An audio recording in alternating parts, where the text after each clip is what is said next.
favorite aspiring revolutionary here, a wandering author, reminding you that we are all the authors of our own lives.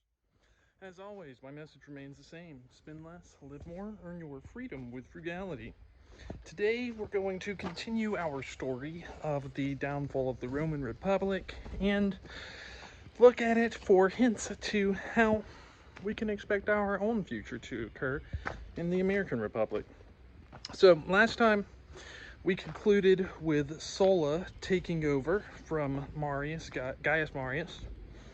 And now, what's going to happen is Pompey the Great's going to come into the picture, as well as Crassus, and we're going to enter a time period called the First Triumvirate. So at this point, violence had kind of become normalized within the Roman system.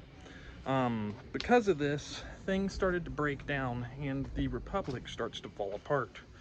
So after Sulla takes power, he institutes a reign of terror, which would be something that, if we see it in the US, it's going to be in the future. Anyways, he ends up killing a bunch of innocent people, specifically to take their property for his own personal gain. Ultimately, he ends up reversing the handful of reforms that were instituted by like the Graccans and a few of the other people who actually tried to change things in favor of the common person. And eventually, he strips the tribune of the plebs of their power, and he places the Senate back at the head of the courts instead of the equites, or the knight class. Now, Pompey the Great during this time period was Rome's greatest military ruler, and a lot of the aristocrats were not, or the oligarchs, were not a fan of them because he felt threatened by Pompey the Great, Pompey Magnus.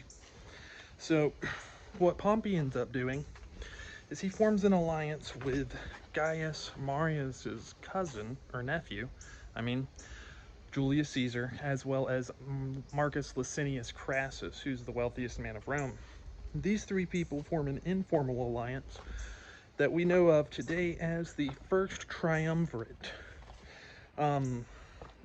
Pompey the Great himself is actually kind of responsible for what we've seen in the Bible is the Jewish diaspora, where after defeating the Seleucids, he ends up creating a refugee crisis. And ultimately, a lot of Pompey's actions kind of exacerbate the crises that are facing the Roman people. Next time that we talk about the Roman system and the downfall of the Republic, we're going to pick up with descriptions of the First Triumvirate, which is truly where I personally would mark the downfall of the Republic.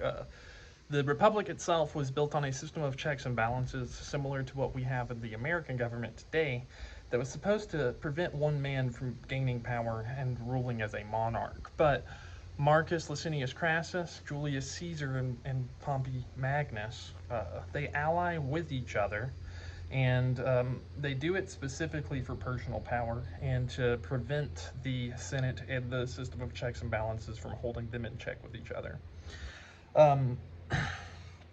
We are coming up upon the time where the actual Republic will fall, and it will be replaced by Caesar's empire, and what some historians refer to as the Augustan Age will be ushered in. So, as always, my message remains the same: spend less, live more, earn your freedom with frugality. I hope you guys have a good rest of your day. What are you doing to inspire and uplift your community? Because this world isn't changing unless we all do our part. As always, y'all guys have a good day.